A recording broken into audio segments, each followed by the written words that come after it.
So today we're going to be talking about violin care tips. Now, there are quite a few things you need to know, but we'll start at the beginning.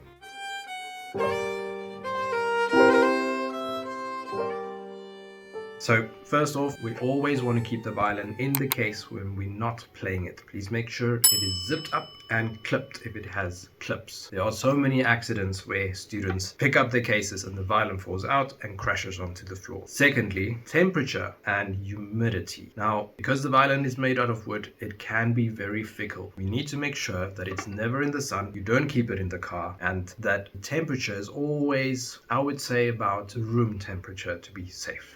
Now, if it's slightly below, slightly above, I'm sure that's okay, as long as there are no sudden changes. Practicing next to a heater for an extended time is not a good idea. Also, ACs can have a similar concern. Regarding humidity, now this really depends on where you live. We live in South Africa, so our humidity tends to be quite mid-range for the violin, which is okay. You need it to be about between 40 and 60%. A lot of cases will have a humidity meter in it, and you do get humidifiers if you are experiencing a very dry season. I would suggest really looking up how you can set up a humidifier for your violin if you live in a country where humidity is a concern. Also, if you are taking your violin on a flight, please keep in mind the humidity will drastically change, so take extreme caution when doing that as well. Now, on to the normal maintenance of your violin. Every day after you practice, I want you to take a dusting cloth or a microfiber cloth, and I want you to wipe down the wood of the violin. You can wipe down the strings, and you can even pinch the strings while you clear off the rosin. Then secondly, chemicals. We do not use any chemicals unless it has been prescribed by a luthier, a violin maker.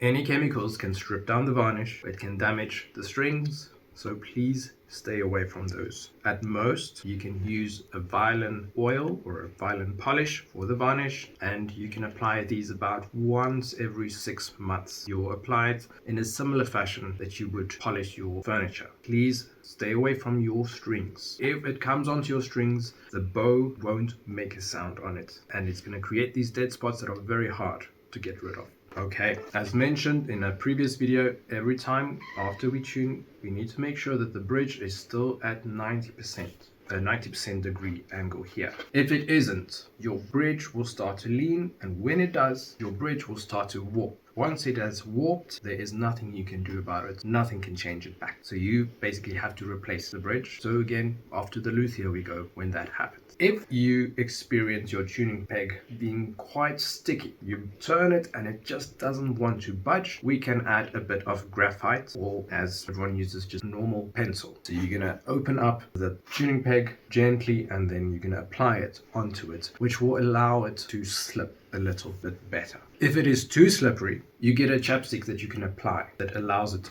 to grip properly. Most music stores should have these, and you'll apply it the same way you would apply the graphite. When it comes to the bow, we want to tighten it when we practice, but very important, we need to loosen the bow afterwards. You'll see the distance coming closer and the hair becoming quite slack. Now, be careful not to loosen it too much. I'll quickly show you what happens if we do. It's not the end of the world, but please know that this would happen. You'll see first, it's exposing the screw quite a bit here. If we keep going, it will come out completely, and then this section here is completely loose. So there you can see the horsetail hair. All right, so we're gonna put that back. If you tighten the bow and the hair stays loose, so let's say you're tightening it and it's quite close to the wood here, it's not getting that pencil width we need it, and it's extremely stuck here. No matter how hard you try and turn it, it's not moving. That means someone has forgotten to loosen the bow after practicing. If it happens once or twice, it won't get to that as quickly, but please remember to loosen. That's very important. This oftentimes happens when you buy a second-hand violin and it was stored with the bow tightened. The only thing you can do is take it to a luthier and get it re-haired, or you can buy a new one, whichever works for you. If you do not clean off the rosin, the white dust you'll see on the violin, it will over time create stains on it. It will create this thick layer that no matter how much you try and polish it off, it won't come off. Please do not try and remove this with chemicals. That's a very, very bad idea. Just a reminder of why cleaning off the rosin every day is very, very important. When you're done practicing and you've loosened your bow, please take off your shoulder rest as well, because this can keep the case from closing properly and it can add unnecessary stress on your violin. Most violin cases have a little pouch or a little hole for your shoulder rest to store it in. Alright, sometimes it will go under the neck, other times it has a separate storage location. If you are dedicated to your journey, please make sure you subscribe to me. We want you to see as many of these videos as possible to keep you motivated and to keep you practicing.